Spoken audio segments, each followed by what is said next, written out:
जय माता दी दोस्तों। आज मैं आपके सामने चौथ माता की व्रत की विधि और कथा दोनों लेके आई हूँ। तो अगर मेरी ये विधि और कथा आपको अच्छी लगी तो प्लीज़ मेरे वीडियो को लाइक करना, चैनल को सब्सक्राइब करना और शेयर करना ना भूले मेरे वीडियो को।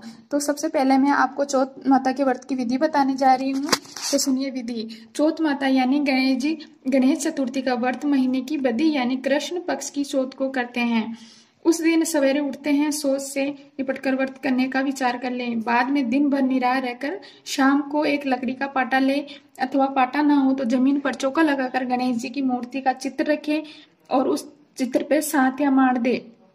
अब वही जौ या गेहूं के आखे पूर कर उस पर जल का कलश रख दें। वह दीपक जला लें।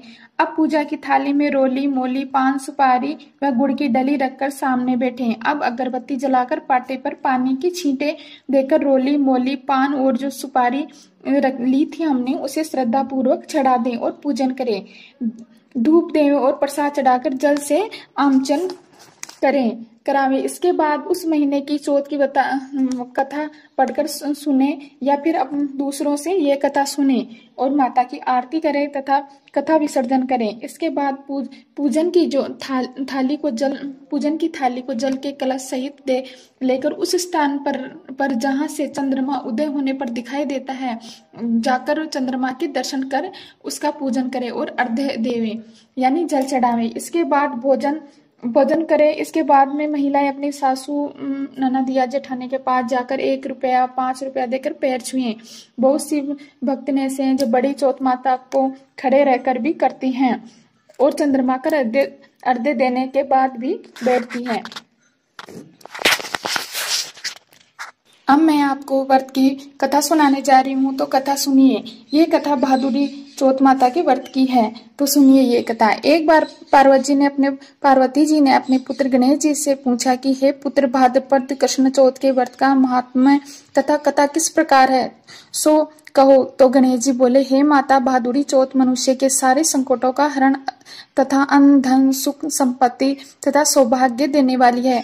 इस दिन विनायक जी एक दंत, हेरंबक, विकट, वक्रतुंड, आगुख, विघ्न विनाशक, गणाधिपति, कृष्णा पिंगल, गजानन, लंबोदर और भालचंद्र, इन 12 गणेशों की पूजा की जाती है। इस व्रत को सबसे पहले नल की पत्नी दमयंती ने किया था और उसकी कथा इस प्रकार है। तो गणेश जी सुनाते हैं। एक बार राजा नल दूसरे राज्य के साथ जुए में अपना सारा धन, माल, खजाना और राजपाट सब कुछ हार गए। तो उन्होंने अपना धन दाम सब कुछ छोड़कर परदेश जाना पड़ा। जब ये दोनों पति पत्नी विदेशों में घूमते रहे तो उनका बिछोह हो गया, यानी वो एक दूसरे से बिछड़ गए। दोनों को एक ही अलग अलग जगह सेवा चाकरी करके अपना जीवन बसर करना पड़ा।